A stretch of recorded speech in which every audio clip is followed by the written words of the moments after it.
Shalom saudara, selamat hari Minggu. Voice of Pentecost hari ini akan membahas mengenai prophetic preaching atau khotbah profetik.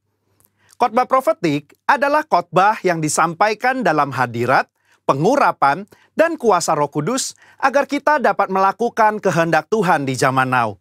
Pada kondisi demikian, seorang pengkhotbah dapat menangkap pesan dan tuntunan khusus dari Tuhan melalui Roh Kudus untuk dilakukan pada saat tertentu. Dengan demikian, ada 3 unsur minimal yang harus dipenuhi dalam khotbah profetik. Pertama, hadirat, pengurapan, dan kuasa Roh Kudus. Khotbah profetik bukanlah khotbah asal-asalan tanpa arah, tujuan, dan dasar yang tidak jelas. Seorang hamba Tuhan yang berada dalam hadirat, pengurapan, dan kuasa Roh Kudus dimungkinkan untuk menangkap pesan profetik dari Tuhan untuk diperkatakan kepada umatnya. Seseorang yang mungkin bukan dari golongan Pentakosta dan tidak mempercayai bahwa karunia-karunia Roh Kudus masih ada di zaman sekarang ini, mungkin tidak sependapat dengan konsep khotbah profetik ini. Akan tetapi, hal itu tidak menjadi alasan seseorang untuk menghakimi bahwa praktek spiritualitas Pentakosta ini adalah hal yang salah dan tidak biblikal. Kedua, petunjuk atau arahan Tuhan. Di dalam Kisah Para Rasul 1 ayat 2, dikatakan bahwa sampai pada hari ia terangkat, sebelum itu ia telah memberi perintahnya oleh Roh Kudus kepada rasul-rasul yang dipilihnya. Ini merupakan gambaran bahwa insan Pentakosta juga dapat menerima perintah dan tuntunan Tuhan melalui Roh Kudus. Dalam ayat ini tidak dikatakan bahwa Tuhan Yesus memberi perintah kepada murid-murid melalui firman Tuhan yang tertulis, melainkan melalui Roh Kudus. Hal inilah yang mendasari bahwa pengkhotbah Pentakosta cenderung membawa dimensi yang baru ke dalam persiapan khotbah, yaitu dengan menafsirkan ayat demi ayat di dalam konteks Alkitab dan tuntunan Roh Kudus untuk pendengar di zaman now. Yang ketiga, kehendak Tuhan pada zaman now. Ciri khas dari khotbah profetik adalah bagaimana memaknai firman Tuhan yang tertulis menjadi tuntunan roh kepada jemaatnya di setiap zaman. Kita percaya firman Tuhan berlaku dan aplikatif dalam setiap kondisi dan situasi. Nah, hal ini membutuhkan kepekaan dalam mendengarkan suara Roh Kudus atas apa yang Tuhan sedang katakan. Sebagai contoh, di dalam 2 Samuel 5 ayat 17-25, Daud sedang berperang dengan orang Filistin. Sebelum Daud maju berperang, dia bertanya kepada Tuhan untuk strateginya. Dan Tuhan menjawab, majulah. Maka Daud maju dan memukul kalah di tahap pertama. Lalu beberapa ayat setelahnya, orang Filistin mau melawan lagi. Dan apa kata Tuhan? Sekarang kata Tuhan, bukan majulah, melainkan janganlah maju, tetapi buatlah gerakan lingkaran sampai ke belakang mereka. Inilah yang dikatakan orang Pentakosta ketika kita menekankan khotbah profetik yang mengikuti tuntunan roh. Kalau Daud tidak bertanya dan mendengarkan Tuhan pada serangan yang kedua, bisa jadi dia kalah karena berasumsi strategi Tuhan sama dengan yang pertama. Umat Tuhan di zaman now juga harus peka dan dengar-dengaran dengan suara roh, apa yang menjadi tuntunannya hari demi hari dan minggu demi minggu. Sehubungan dengan pembahasan ketiga unsur khotbah profetik di atas, maka pesan Tuhan dalam khotbah profetik terkait menengking badai dan masuk dalam persembunyian bukanlah sebuah inkonsistensi maupun khotbah plin-plan yang membuat jemaat bingung, melainkan pesan Tuhan yang progresif terkait dengan apa yang menjadi kehendak Tuhan yang harus disampaikan kepada jemaat untuk dilakukan. Alkitab juga memberikan contoh yang sangat kuat tentang khotbah profetik, di mana para rasul mencari solusi atas sebuah masalah dengan tuntunan Roh Kudus, firman Tuhan, dan komunitas orang percaya saat itu. Di dalam Kisah Para Rasul 15, di sana sedang terjadi masalah di gereja mula-mula, di mana orang non-Yahudi diminta untuk disunat dan mengikuti hukum Musa. Apa yang para pemimpin lakukan di dalam memutuskan hal tersebut? Kisah Para Rasul 15 ayat 15-17, Yakobus mengutip firman Tuhan dari Amos dan dia menafsirkan ayat tersebut menurut konteks pada zaman itu dengan menyederhanakan ratusan hukum Taurat menjadi beberapa hal saja, yaitu tidak boleh makan makanan yang dipersembahkan kepada berhala, jauh dari percabulan dan daging binatang yang mati dicekik, dan dari darah. Ketika mereka mengirim keputusan itu kepada gereja-gereja, itu adalah keputusan Roh Kudus dan keputusan kami. Ini adalah contoh nyata dari khotbah profetik yang menjawab masalah. Yakobus mengutip firman Tuhan dari kitab Amos dan bersama komunitas yang dipenuhi Roh Kudus menafsirkan dan memberikan pesan profetik untuk gereja mula-mula di zaman itu. Hal inilah yang mendasari bagaimana seorang pengkhotbah yang dipenuhi Roh Kudus harus bisa memberikan tuntunan kepada jemaat sesuai dengan kebenaran firman Tuhan pada zaman now. Kesimpulannya, khotbah profetik merupakan khotbah yang dihasilkan dari pengkhotbah yang berada dalam hadirat, pengurapan, dan kuasa Roh Kudus, di mana kondisi tersebut memungkinkan seorang pengkhotbah untuk mendapatkan tuntunan, arahan, dan pesan khusus dari Tuhan melalui Roh Kudus. Sebagai insan Pentakosta, kita juga menerima dan merindukan khotbah-khotbah yang profetik di seluruh komunitas kudus dimanapun kita berada. Pesan profetik ini memungkinkan seseorang untuk menangkap dan melakukan apa yang menjadi kehendak dan tuntunan Tuhan pada zaman di mana ia hidup. Sehingga dengan penuh keyakinan kita menjalani kehidupan yang berkemenangan bersama Tuhan. Amin. Saudara, untuk penjelasan lebih lengkapnya dari tim teologi kami, jangan lupa buka link yang ada di atas atau scan barcode yang tersedia. Tuhan Yesus memberkati.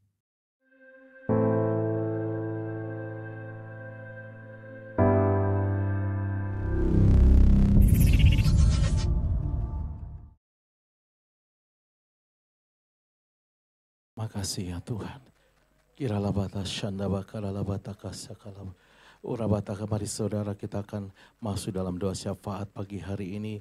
Kita masuk di minggu keempat. Mari saudara-saudara yang di rumah-rumah mari kita berbahasa roh bersama-sama. Urabataka lalabaya shinalaba. Urabataka lalabaya shinabalabalaba. Shakalalabaya lalabaya shakaralabalaba. Urabataka lalabaya lalabalabalaba. Shakalalabaya lalabalabalaba. Bapak terima kasih ya Tuhan untuk pagi hari ini Tuhan. Sungguh kami bersyukur untuk kasih setiamu, untuk kebaikanmu Tuhan. Kami bersyukur kami boleh ada sebagaimana kami ada pagi hari ini. Semua karena kasih setiamu, semua karena kebaikanmu. Dan kami boleh ada di minggu keempat, semua karena Engkau Tuhan. Terima kasih Bapa untuk penyertaanmu, perlindunganmu Tuhan. Untuk segala berkat-berkat yang Kau buat dalam setiap kehidupan kami. Terima kasih ya Tuhan untuk pagi ini. Kami mau bersama-sama berdoa syafaat buat Indonesia Tuhan. Urabatakalabaya shiralaba. Urabatakalabaya shikalalabalaba. Kami percaya Indonesia dalam tangan-Mu Tuhan. Indonesia dalam rencana-Mu Bapa. Kami terus berdoa buat Indonesia Tuhan. Kami minta lawatan-Mu yang lebih lagi buat Indonesia. Kami minta pemulihan buat Indonesia. Kami minta berkat-Mu atas Indonesia. Urabatakalabaya shiralaba. Urabatakalabaya shakalala. Kami katakan Indonesia diberkati. Pagi ini kami mau berkata, damailah Indonesiaku, damailah Indonesiaku, damailah Indonesiaku di dalam nama Yesus. Kami berkata pada COVID-19, pada krisis ekonomi, di dalam nama Yesus kami katakan, diam dan tenanglah di dalam nama Yesus. Kami percaya kemuliaan-Mu sedang melawat Indonesia. Indonesia dipulihkan, Indonesia mengalami penuaian dan terbesar dan terakhir sebelum Engkau datang yang kedua kali. Bapak terima kasih untuk Pentakosta ketiga yang sedang Kau curahkan buat Indonesia. Lawatan-Mu yang terbesar sedang terjadi atas bangsa kami. Kota-kota, pulau-pulau, desa-desa sedang mengalami lawatan-Mu yang luar biasa Tuhan. Bapak terima kasih kami bawa Indonesia untuk daerah-daerah yang mengalami bencana. Tuhan kami minta belas kasihan-Mu. Biar di setiap daerah-daerah mengalami bencana. Tuhan di situ kemuliaan-Mu dinyatakan. Di situ ada penuaian buat jiwa-jiwa ya Tuhan. Bapak terima kasih kami serahkan pemerintahan Pak Jokowi dalam tangan Tuhan. Pak Marut Amin dalam tangan-Mu. Tuhan terus tuntun berikan hikmat ya Tuhan. Bahkan Kapolri yang baru juga kami serahkan dalam tangan Tuhan.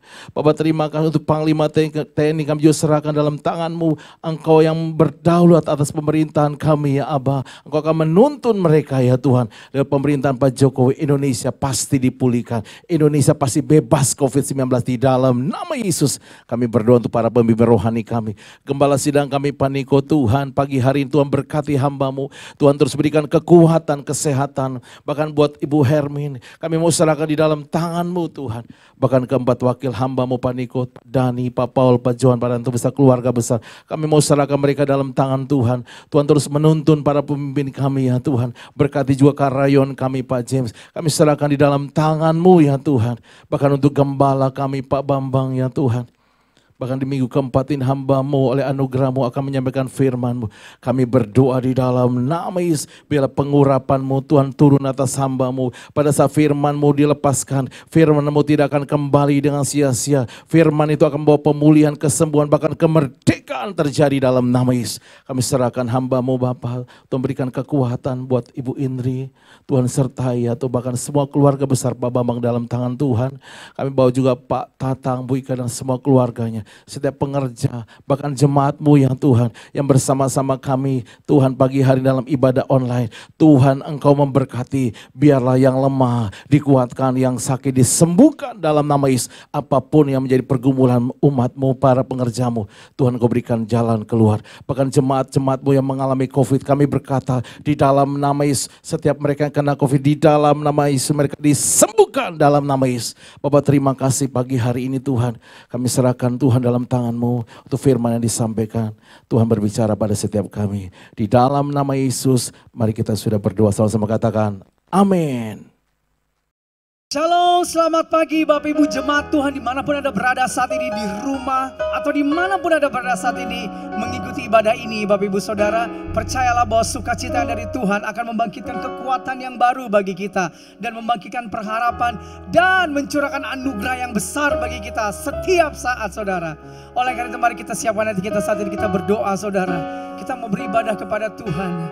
Kami menguduskan nama-Mu Yesus sebagai Tuhan dan Raja dalam hidup kami. Terima kasih Tuhan Yesus. Kami bersyukur kepadamu ya Tuhan, kalau kami boleh ada sebagaimana kami ada hari ini ya Tuhan. Tuhan, semua karena anugerah-Mu, semua karena kebaikan-Mu ya Tuhan boleh kami jalani. Terima kasih kalau kami boleh ya Tuhan Yesus ke bawah Engkau tarik untuk mendekat kepadamu, beribadah kepadamu ya Tuhan. Sujud menyembah kepadamu Tuhan, kuduskan, tahirkan, sucikan kami. Biar terus mata kami tertuju kepadamu ya Tuhan. Terima kasih. Terima kasih Engkaulah segalanya bagi kami. Engkaulah harta yang terbesar bagi kami. Engkaulah kekuatan kami Tuhan. Gak ada yang lain dalam hidup kami selain Engkau. Terima kasih Bapa. Terima kasih Tuhan Yesus. Hanya dalam nama Tuhan Yesus kami berdoa. Kami beribadah kepada Tuhan. Haleluya. Kekudusan-Mu Bapa, pengorbanan-Mu Yesus, penghiburan-Mu Roh Kudus, membuatku terpesona. Tiada lagi kata, tiada lagi harta, tiada lagi daya selain memuji dan menyembah-Mu. Kami nyanyi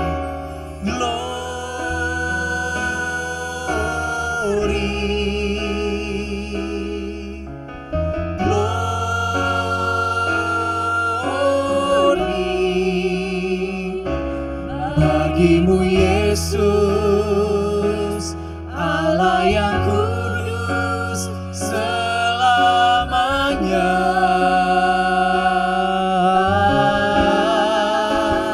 Oh, glory,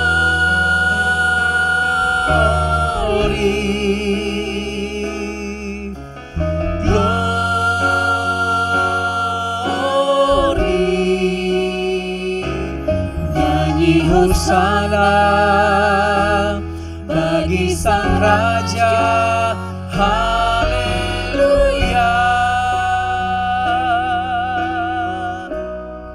Wow. Kekudusan-Mu Bapa,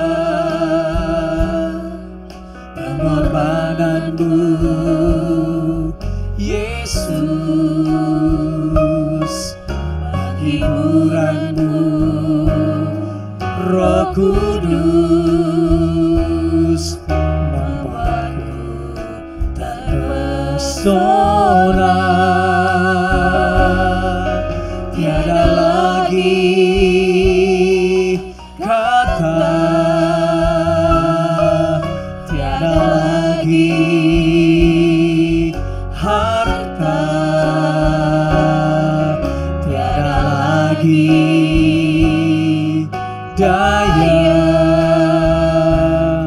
selain memuji dan menyembah. Oh glory, glory,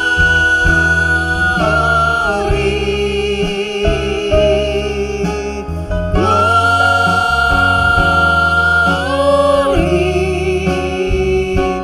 bagimu Yesus,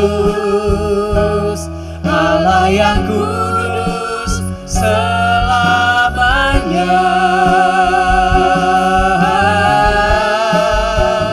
Oh glory, oh kami nyanyikan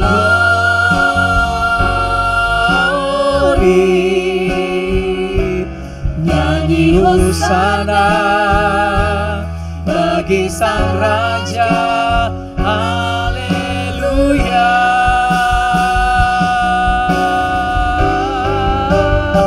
Oh glory, kami nyanyikan glory bagimu Yesus, Allah yang kudus selamanya.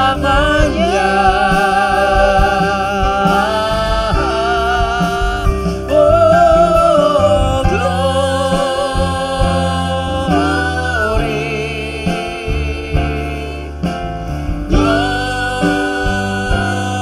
glory, nyanyi hosana bagi Sang Raja, haleluya. Nyanyi hosana bagi Sang Raja, haleluya. Nyanyi hosana bagi Sang Raja, haleluya, haleluya. Bagimu kemuliaan, kuasa, sebab itu kami datang menyembah Kau, Allah yang kudus. Kuduslah Kau Tuhan, surga bumi menyembah, haleluya. Hialalalala syakalalala, hialalalala syakalalala, biar kekudusan-Mu memenuhi kami di tempat ini, memenuhi setiap kami dimanapun kami berada, di rumah kami Tuhan. Tanpa kekudusan-Mu kami tak mampu, gak bisa melihat Engkau Tuhan.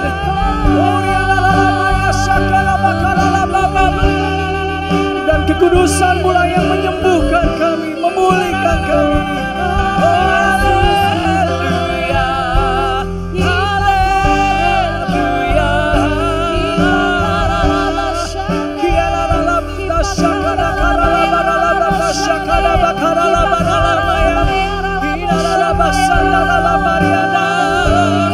Kami nyanyi glory bagimu, Kau Allah yang kudus.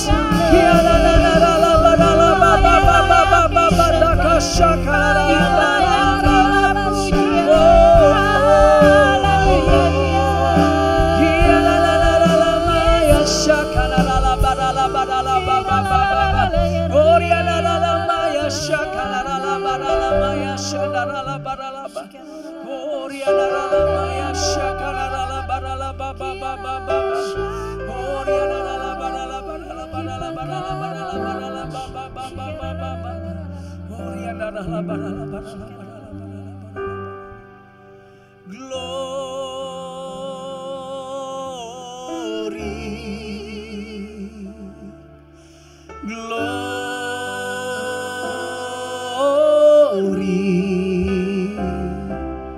Bagimu Yesus, wow, Allah yang kudus selamanya.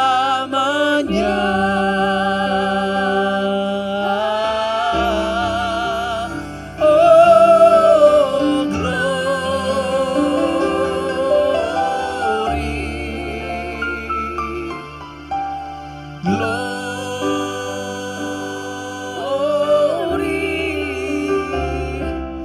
nyanyi hosana bagi sang raja, haleluya. Nyanyi hosana bagi sang raja, haleluya. Nyanyi hosana bagi sang raja,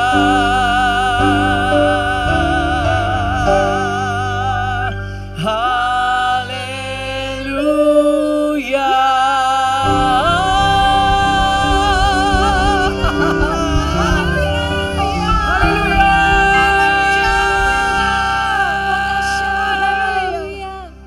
Terima kasih buat kekudusan-Mu yang turun tercurah saat ini ya Tuhan. Terima kasih memampukan kami bersuka cita di dalam Engkau ya Tuhan. Beria-ria di dalam Engkau ya Tuhan. Karena sukacita ya Tuhan dan kegirangan daripada-Mu adalah kekuatan bagi kami untuk berharap lagi. Untuk memuji lagi-Mu ya Tuhan Yesus. Terima kasih Tuhan. Buat pelataran kudus-Mu ya Tuhan Kau sediakan bagi kami. Tempat kami memuji-muji, mengekspresikan cinta kami kepadamu. Tuhan menunjukkan kekuatan-Mu di dalam kami yang tak terbatas. Haleluya. Kita berikan semua sorak-sorai haleluya bagi Tuhan. Karena di dalam rumah Tuhan, saudara, di baitnya kita kuat, kita tenang, saudara. Katakan amin. Kita berikan sorak-sorai sekali lagi buat Tuhan. Haleluya. Makasih Tuhan. Kami mau bernyanyi bagi-Mu. Di sini di bait kudus-Mu ya Tuhan. Di tempat Engkau ada. Engkau hadir dalam kemuliaan-Mu yang besar. Yuk kita bertepuk tangan dimanapun kita berada saudara. Haleluya. Katakan, nyanyi puji Tuhan, bangun bait kudus-Nya. Di tempat ini Yesuslah hadir, kemuliaan Tuhan dinyatakan. Oh, sukacita, bangun bait kudus-Nya. Persembahkanlah seluruh hidupmu bagi kemuliaan-Nya. Oh, nyanyi puji Tuhan, nyanyi puji Tuhan. Ayo bangun bait kudus-Nya. Di mana kita berada? Di tempat ini Yesuslah hadir, kemuliaan Tuhan dinyatakan. Oh, sukacita, bangun bait kudus-Nya. Persembahkanlah seluruh hidupmu bagi kemuliaan-Nya. Kami terima Tuhan anugerah-Nya bagiku, kasih-Nya dicurahkan. Sambutlah Dia juru selamat, bersoraklah. Ayo nyanyi puji Tuhan. Ayo bangun bait kudus-Nya. Di sini di tempat ini Yesuslah hadir, kemuliaan Tuhan dinyatakan. Oh, sukacita, bangun bait kudus-Nya. Persembahkanlah seluruh hidup bagi kemuliaan-Nya. Anugerah-Mu kami terima, anugerah-Nya bagi. Wow, berlimpah kasih-Nya dicurahkan. Sambutlah Dia, Juru Selamat. Bersoraklah, bersoraklah, nyanyi puji Tuhan. Bangun bait kudus-Nya. Di tempat ini Yesus telah hadir, kemuliaan Tuhan dinyatakan. Oh, sukacita. Bangun bait kudus-Nya. Persembahkanlah seluruh hidupmu bagi kemuliaan.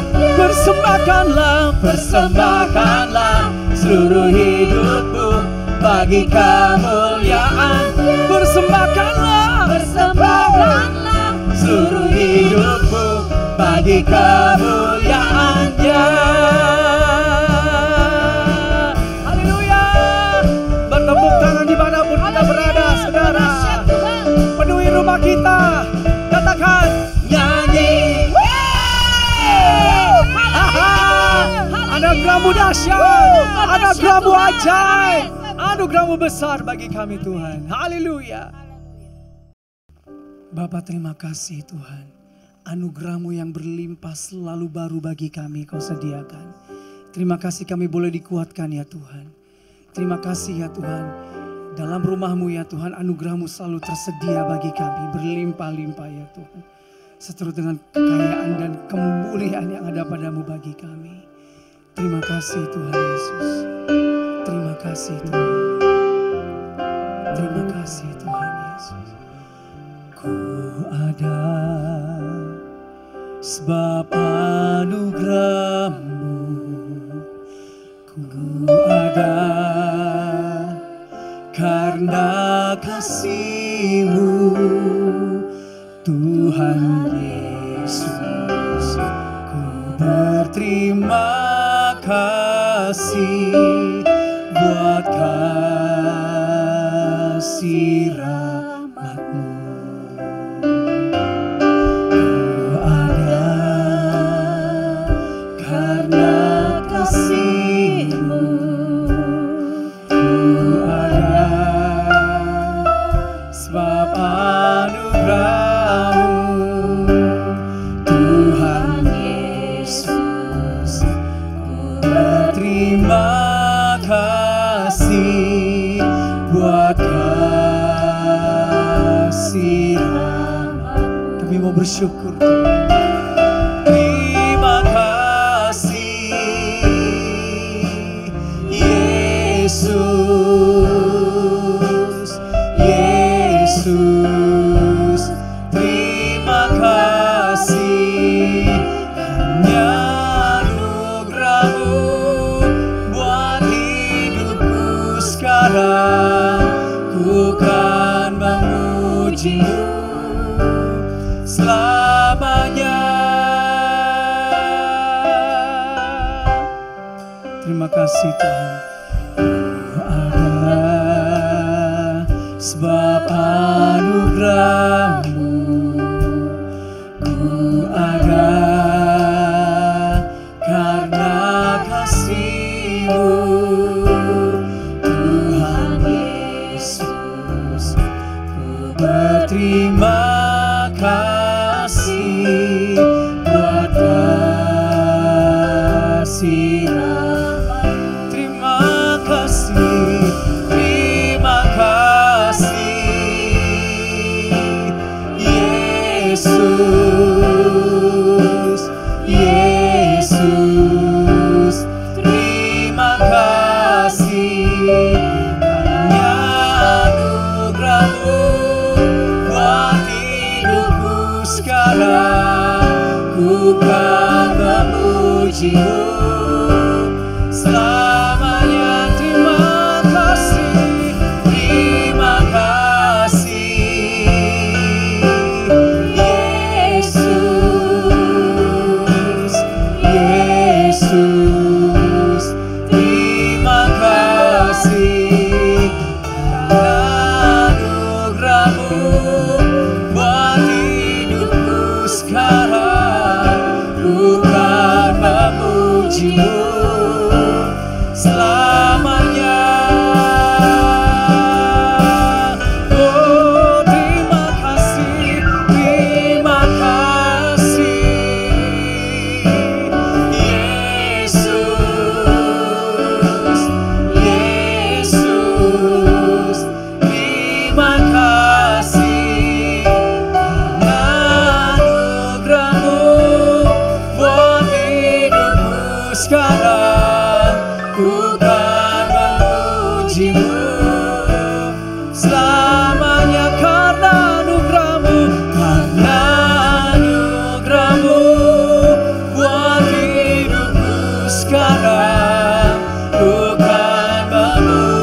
kasih Bapa, terima kasih Tuhan Yesus.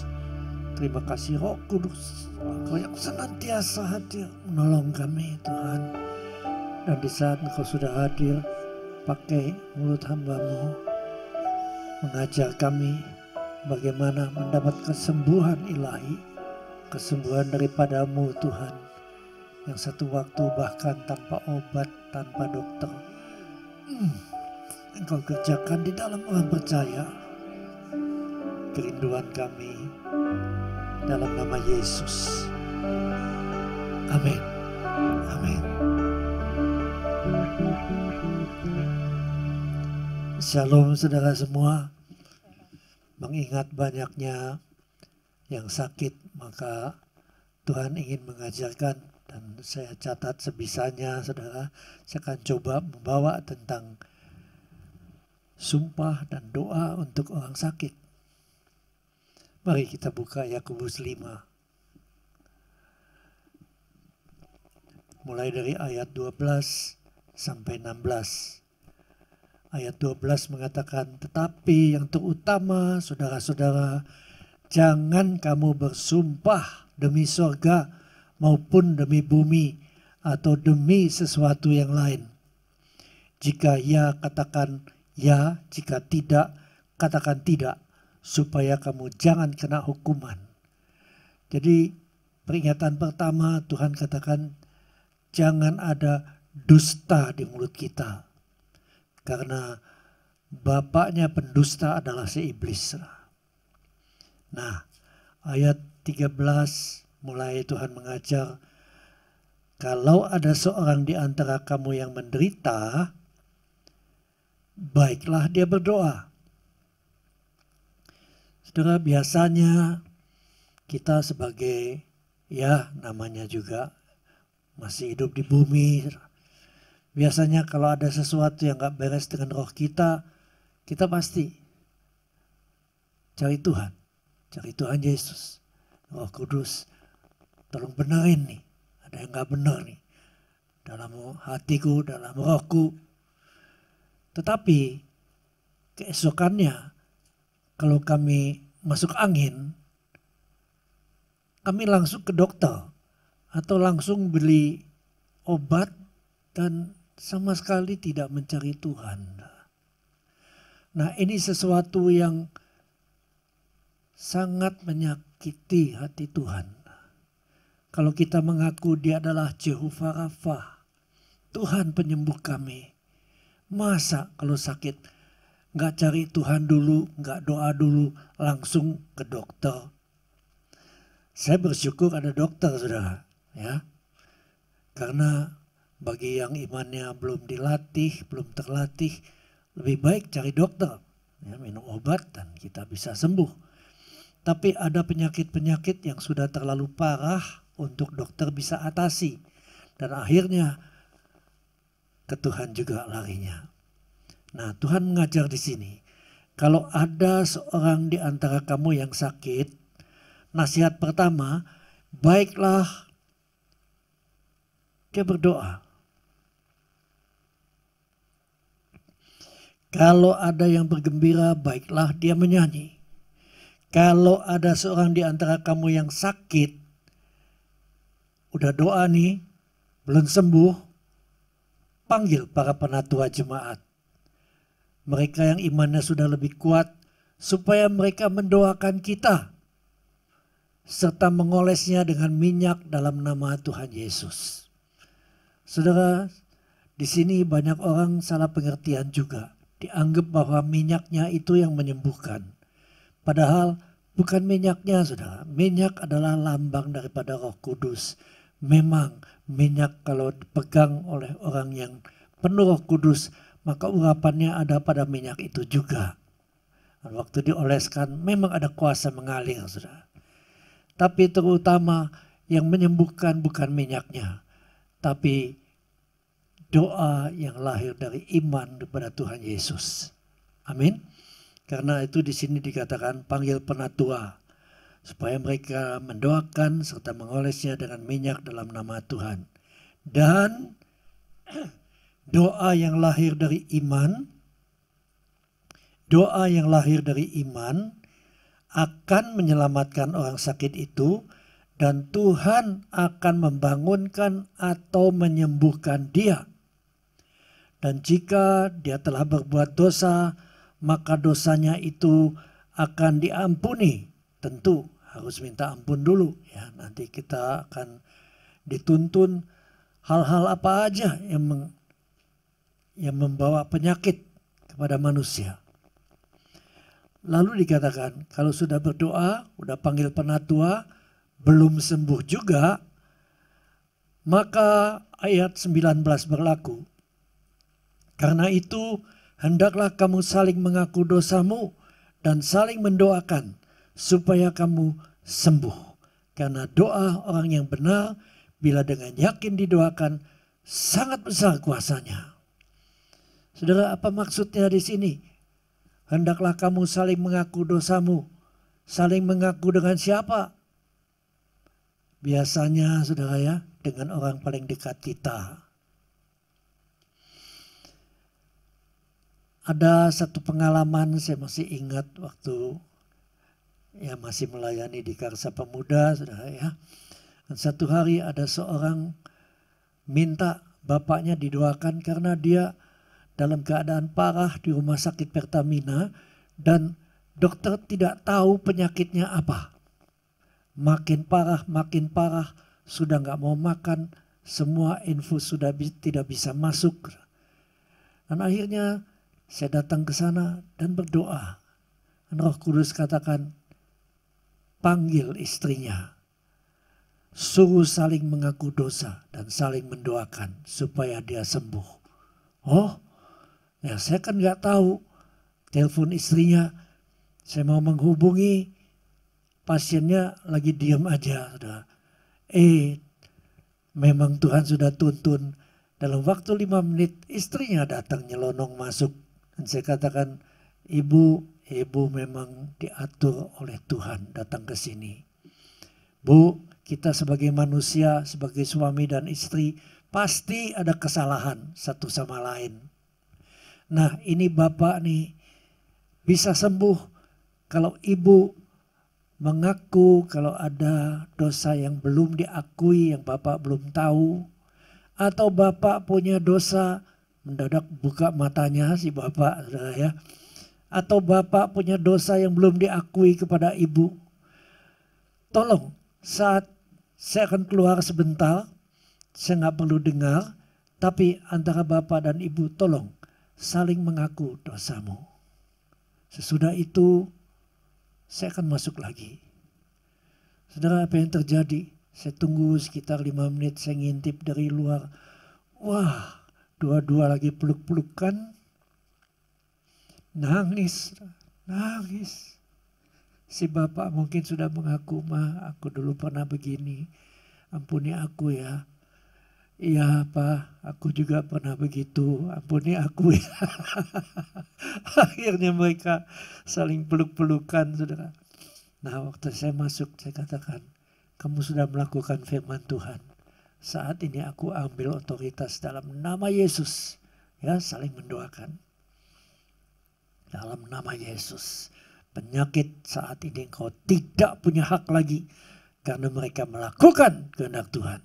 Sudah berdoa, sudah memanggil penatua, sudah saling mengaku dosa dan saling mendoakan. Saya pulang mereka penuh damai, saudara ya. Nah, nggak disangka, saudara. 3 hari kemudian di sebelah saya kan, di sebelah rumah saya ada penjahit, saudara ya. Dan itu hari saya melihat ada mobil Suzuki yang turun. Loh, ini kok seperti bapak yang di rumah sakit. Lalu saya langsung keluar aja dari rumah. Saya tanya, Pak Hadi ya? Yang di rumah sakit ya? Oh iya Pak. Loh, kapan bisa pulang? Hari itu juga Pak, saya merasa damai dan dokter berikan saya pulang. Puji Tuhan, betapa benar firman Tuhan ini, saudara. Betapa benar. Dan makin kita sering praktekkan. Saya pernah praktekkan pada seorang ibu yang udah sekarat. ini ibu, tadinya bapak. Itu di rumah sakit di Pluit. Ini jemaat dari doa puasa Karsa dulu. Saya datang udah puluhan tahun kemudian. Dia dalam keadaan sekarat, keluarga sudah berkumpul. Saya lakukan yang sama. Bapaknya belum percaya Yesus. Saya bilang, kok sekarang harus dengar saya ya kalau mau ibu sembuh. Mau ibu sembuh? Mau Pak, mau. Oke. Saya bilang, ke dalam saya nggak ikut. Bapak minta ampun untuk segala perbuatan-perbuatan yang ibu belum tahu. Dia mengaku, saudara. Manifestasinya air mata. Air mata lagi.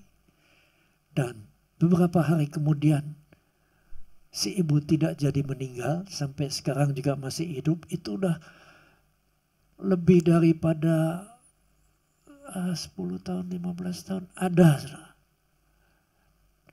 Jadi bagi kita yang suka melayani Tuhan, ini adalah salah satu resep yang sangat baik supaya terjadi kesembuhan.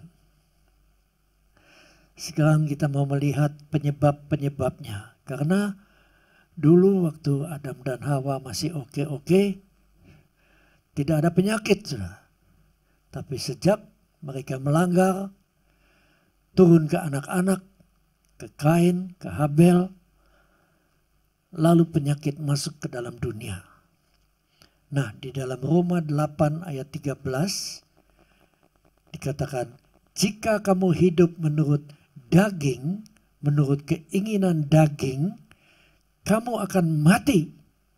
Tetapi jika oleh Roh Kudus kamu mematikan perbuatan-perbuatan tubuhmu, maksudnya perbuatan-perbuatan kedagingan, kamu akan hidup.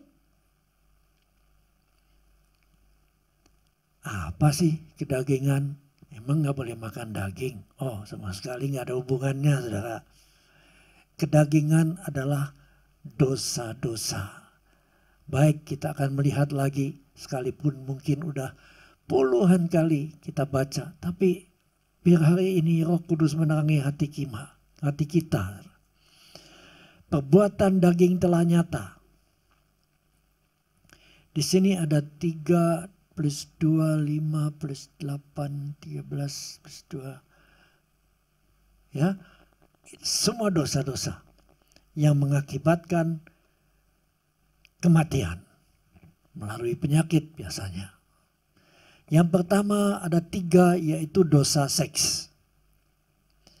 Di ayat 19 dikatakan yang pertama adalah percabulan. Percabulan artinya kelakuan dari hubungan seks amoral, termasuk menyenangi gambar porno, film porno atau bacaan porno, bahkan cinta-cintaan yang namanya backstreet. Sudah punya pasangan masih main-main backstreet, ini termasuk percabulan. Ini dosa seks pertama.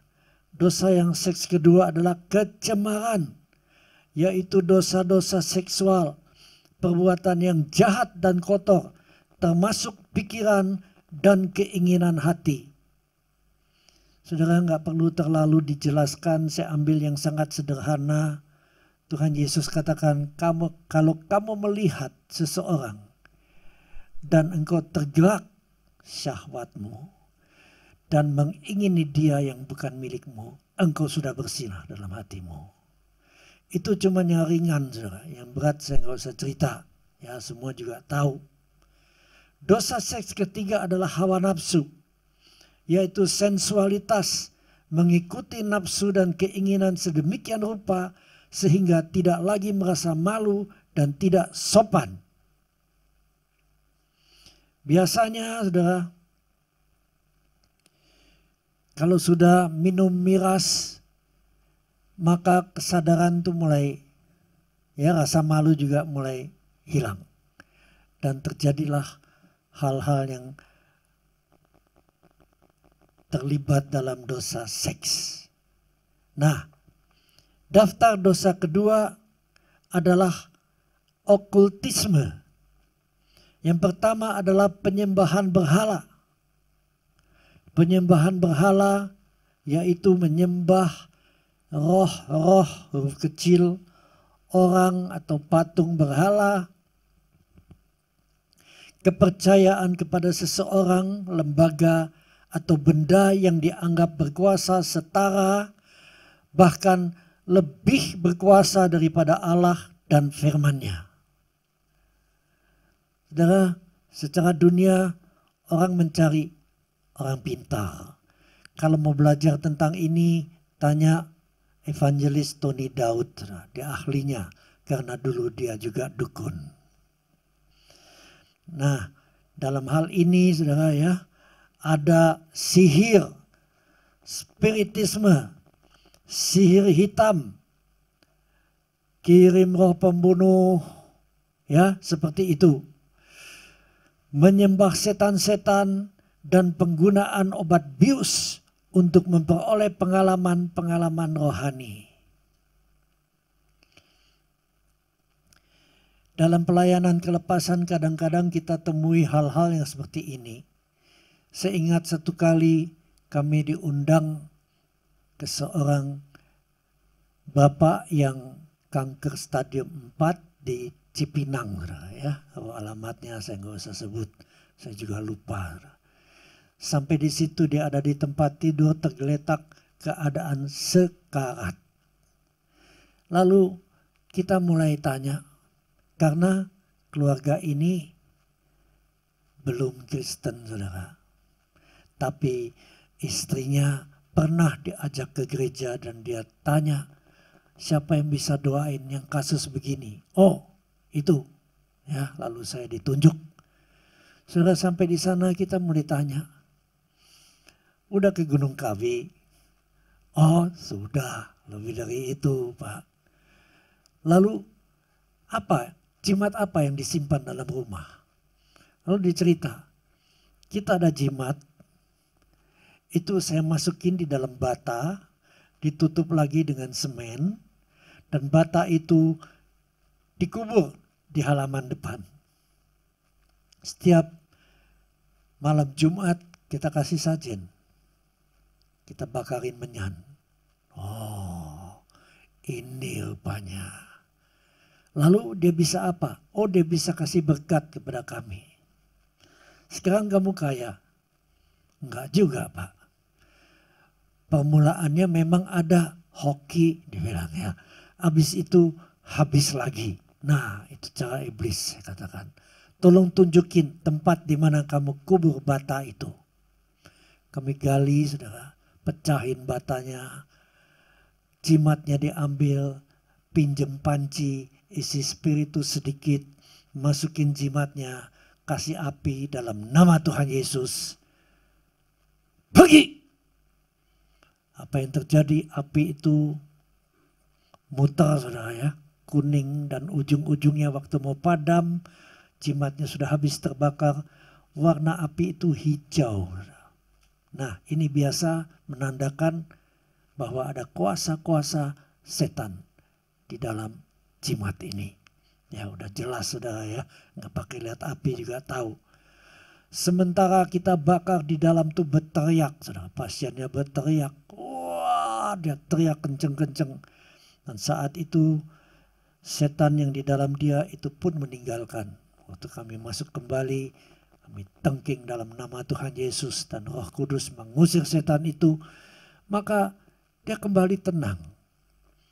Dia katakan, saya tenang sekarang. Oke, terima Tuhan Yesus ya. Mau satu rumah saudara sampai ke anak-anak, semua terima Tuhan Yesus. Dan seminggu kemudian saya dapat kabar dia meninggal dunia. Tapi ini kali dia menuju ke surga yang mulia. Karena Tuhan Yesus, karena pengampunannya. Jangan main-main dengan kuasa gelap. Gunung Kawi pun dia selalu minta korban. Kalau enggak anaknya, istrinya. Pokoknya keluarga yang minta kaya, salah satu dari keluarganya diambil.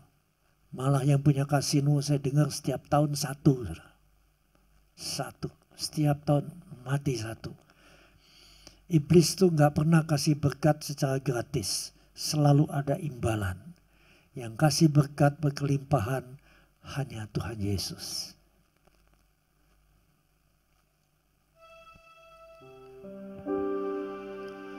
Terima kasih Yesus, Yesus, terima kasih. Hanya anugerah-Mu buat hidupku sekarang, akan memuji-Mu selamanya. Saudara, dosa yang berikut ada 8. Ini adalah dosa hati. Lebih dari segala hal yang lain, Tuhan Yesus paling banyak bicara tentang hati. Bahkan Salomo juga sudah katakan, jagalah hatimu dengan segala kewaspadaan, karena dari situ terpancar kehidupan. Hatimu baik, hidupmu penuh dengan kebaikan. Hatimu jahat, yang sebaliknya. Saudara, perseteruan adalah dosa hati yang pertama. Artinya maksud dan perbuatan bermusuhan yang hebat, permusuhan yang sangat, nggak perlu dijelaskannya. Bukan sekedar permusuhan biasa, ini yang sangat, udah sampai dendam. Kedua, perselisihan dalam arti bertengkar atau antagonisme, perebutan keunggulan. Jadi di sini ada unsur persaingan. Persaingan ada di mana-mana. Bukan hanya antar perusahaan, tapi juga antar saudara. Bahkan antara suami istri pun kadang-kadang ada persaingan. Kasih Tuhan tidak mengajarkan persaingan. Saling menolong, saling mengasihi yang Tuhan ajarkan. Dosa hati ketiga adalah iri hati. Zelos, yaitu benci, marah, cemburu akan keberhasilan orang lain. Padahal firman Tuhan ajarkan kalau ada yang susah, turutlah menangis. Kalau ada yang sedang diberkati, turutlah bersukacita. Ngapain iri, apa untungnya? Lalu yang berikut bicara tentang tumos, yaitu kemarahan meledak yang berkobar-kobar dengan kata-kata atau tindakan yang keras sampai ke pembunuhan. Yang berikut ambisi yang mementingkan diri, eretea, yaitu mencari kekuasaan. Selalu pengennya jadi nomor 1. Pokoknya apapun ku halalkan asal aku jadi nomor 1. Ambisi yang mementingkan diri. Egoisme disebut banyak dalam Alkitab, saudaraku. Banyak disebut dan setiap kali dia disebut, dia ada dalam daftar orang yang tidak bisa masuk kerajaan surga. Karena itu, untuk apa kita simpan semua itu? Pakai untuk memperlebar kerajaan Allah. Yang berikut, dosa hati adalah pertikaian, yaitu memperkenalkan ajaran yang memecah belah yang tidak didukung firman Allah. Ya, ini biasa orang-orang yang sok pintar, saudara ya, lebih pintar dari firman, lalu dia pelintir-pelintir, ya ini menghasilkan pertikaian. Alangkah baiknya kalau duduk bersama ambil firman Tuhan, Alkitab dengan penuntun, maka di situ akan dijelaskan dan semua bisa diatasi dengan baik. Yang berikut, dosa hati yang terakhir adalah roh pemecah dan kedengkian. Roh pemecah yang memisahkan jemaat ke dalam berbagai kelompok tertutup dan menghancurkan kesatuan gereja-gereja. Mana ada, kata orang. Saudara, kalau nggak ada, tidak ditulis di dalam Alkitab. Dan kita lihat betapa banyak denominasi-denominasi gereja yang bukan saling menopang. Belakangan aja udah mulai menopang, mulai menyatu. Tapi tetap aja ada perpecahan. Terakhir adalah kedengkian, perasaan tidak suka, bercampur benci terhadap orang lain yang memiliki sesuatu yang kita inginkan tapi kita belum dapat. Ini semua dosa hati. Kalau dihitung dosa seks cuma 3, dosa okultisme cuma 2, tapi dosa hati ada 8. Jadi dosa hati yang paling mendominasi kedagingan. Lalu ada 2 yang terakhir, yaitu kemabukan dan pesta pora. Kalau saya lihat begini, ini bisa terjadi akibat daripada dosa-dosa di atas, maka orang menjadi mabuk. Kita lihat film Korea, begitu ada persoalan keluarga atau antar pacar, apa yang dilakukan? Masuk ke tenda di pinggir jalan. Soju. Sampai mabuk. Sampai kepala sudah jatuh di meja. Dan terpaksa di situ temannya harus menggendong dia pulang sampai ke rumahnya. Nah, waktu dalam keadaan mabuk itu dia keluarkan isi hatinya semua. Itu cara Korea. Tapi dengan cara begitu kita merusak penguasaan mental dan fisik dengan minuman keras. Dan yang terakhir adalah pesta pora. Berpesta dan bersukaria secara berlebihan. Suasana pesta dengan minuman keras. Bahkan kadang-kadang dikasih ekstasi, supaya nggak ada malu, supaya tripping terus sepanjang malam. Dan diakhiri dengan acara seks atau yang semacam itu. Wow, betapa hancurnya dunia kalau kita mengikuti perbuatan-perbuatan daging. Nah saudara, perbuatan daging ini yang menghasilkan penyakit. Syukur kepada Tuhan. Syukur kepada Tuhan Yesus. Selalu ada jalan keluar. Tuhan katakan di dalam 1 Yohanes 1 ayat 9. Jika kita mengaku dosa kita, maka Tuhan adalah setia dan adil. Sehingga dia akan mengampuni segala dosa kita. Dan mensucikan kita dari segala kejahatan. Jadi selalu ada kesempatan untuk bertobat. Dan sesudah kita bertobat, kita lahir baru, lahir dari air dan roh. Air bicara tentang pertobatan yang terus menerus. Roh bicara tentang Roh Kudus. Dituntun Roh Kudus, maka kita menjadi anak Allah. Kita juga berhak menerima warisan-warisan Allah, termasuk kesehatan yang sempurna. Apa yang ada di surga itu akan terjadi dalam kehidupan kita di bumi. Tuhan Yesus menyempurnakan semua ini dengan Yesaya 53 ayat 4 dan 5.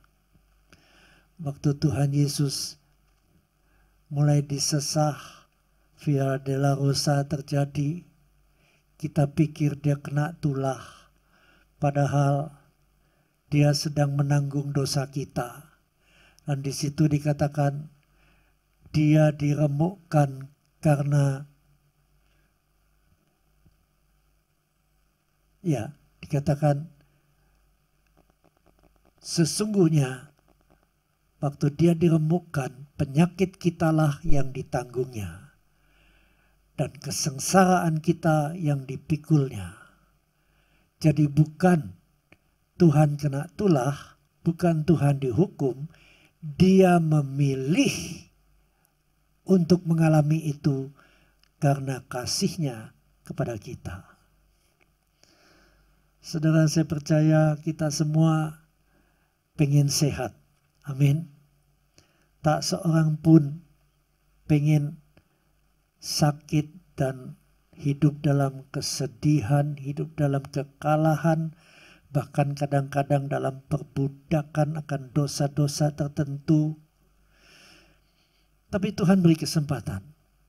Waktu kita sadar dan sungguh-sungguh bertobat, minta ampun, maka darah Yesus mengalir.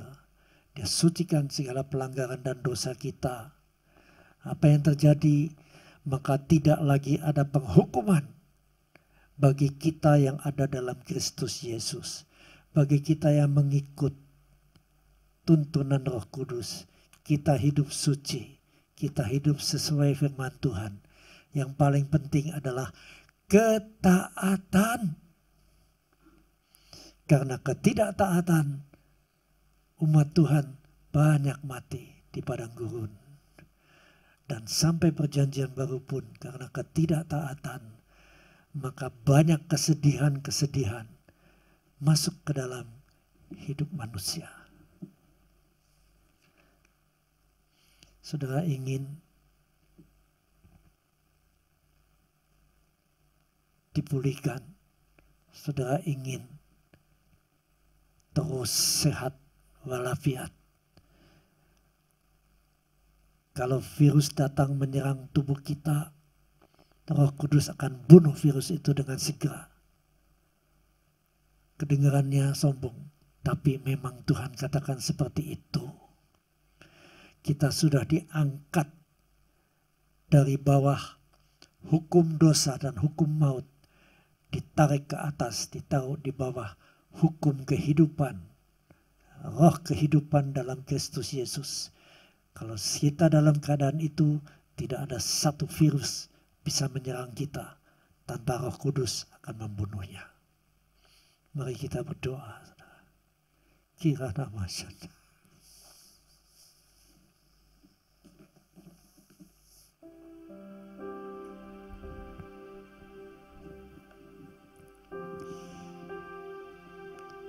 Kita renungkan salib Tuhan. Salibnya, salibnya,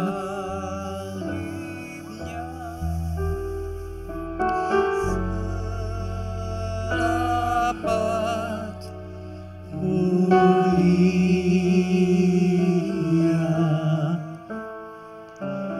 dosaku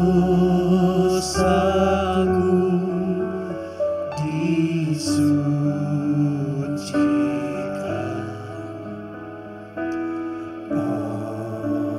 oleh darah Yesus.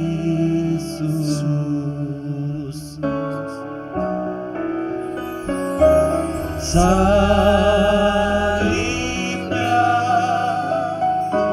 salibnya, selamat mulia,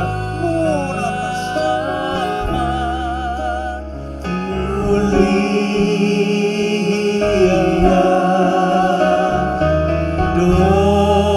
dosaku disucikan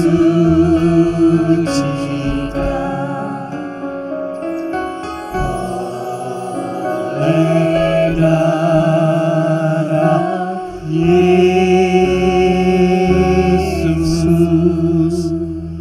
Mari kita berdoa, ikuti doa saya. Katakan, Bapa di surga, Bapa di surga. Sekarang kami mengerti, Engkau datang untuk membawa hidup, dan hidup yang berkelimpahan, dalam segala aspek yang baik. Engkau menginginkan kami hidup sehat, hidup dalam kemenangan, dalam sukacitamu Roh Kudus. Dan saat ini kami mau bertobat Tuhan. Kalau kami pernah terlibat di dalam dosa-dosa seks, ampuni Tuhan, ampuni kami. sucikan oleh darah-Mu yang kudus. yang kudus. Kami juga pernah terlibat dalam dosa okultisme, Dalam dosa meminta jimat, minta jiwa.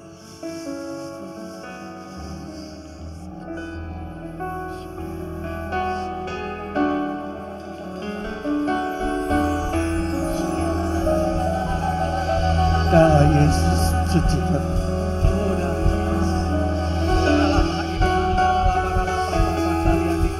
Saat ini kami putuskan adalah hubungan denganmu iblis. Kami tidak mau ada hubungan lagi dengan Engkau. Serahkan hidup kami, roh, jiwa, tubuh pada Tuhan Yesus. Roh Kudus, semua seluruh tubuh ini penuhi semuanya untuk Engkau Tuhan. Tuhan, dosa hati ini menghantui setiap hari. Ada saja gangguan-gangguan. Ampuni. Kami juga mengampuni mereka yang bersalah kepada kami. Kalau kami pernah mabuk pesta pora, ampuni juga Tuhan. Dan kami tahu rahmat-Mu tak pernah berakhir. Saudaraku, saat ini biar pengurapan Roh Kudus membersihkan kita. Letakkan tanganmu di atas kepalamu.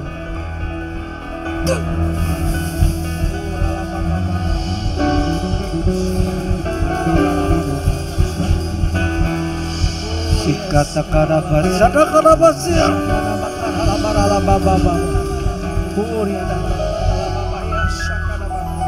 Segala kuasa-kuasa gelap, segala kuasa-kuasa jahat, roh-roh yang mengikat kami sehingga sulit untuk mengampuni yang bersalah pada kami, saat ini diputuskan semua tali-talinya.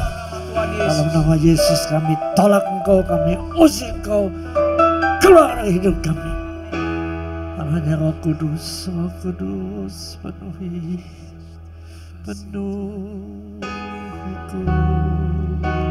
Dengan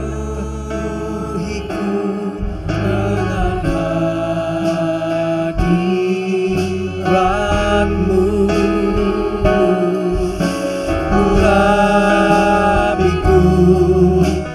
urapiku dengan minyak kudus-Mu.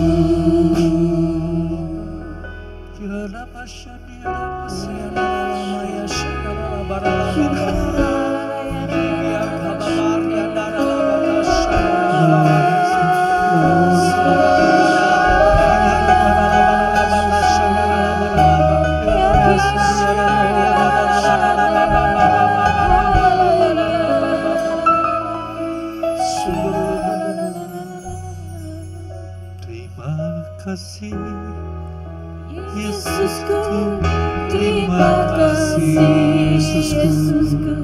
Puji syukur hanya bagi Tuhanku. Terima kasih Yesusku, terima kasih Yesusku.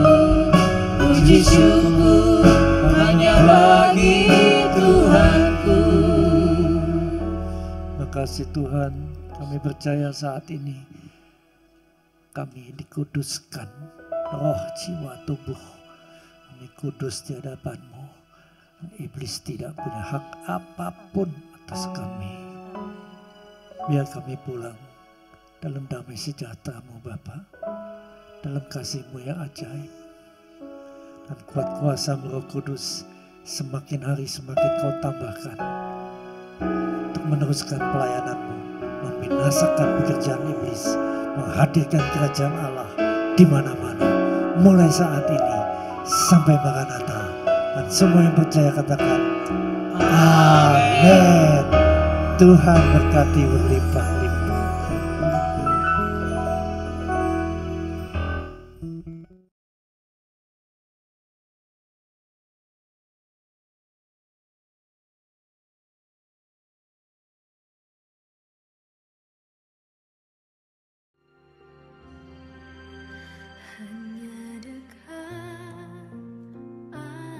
Shalom. Yuk kita ikut Cool GBIDS Cool Dharma Wangsa Square setiap hari Rabu jam 7 malam jam 7 malam.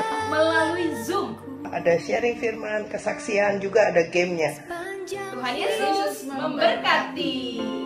Ingin selalu bersekutu denganmu, menikmati of me, that you hear me when I call. Is it true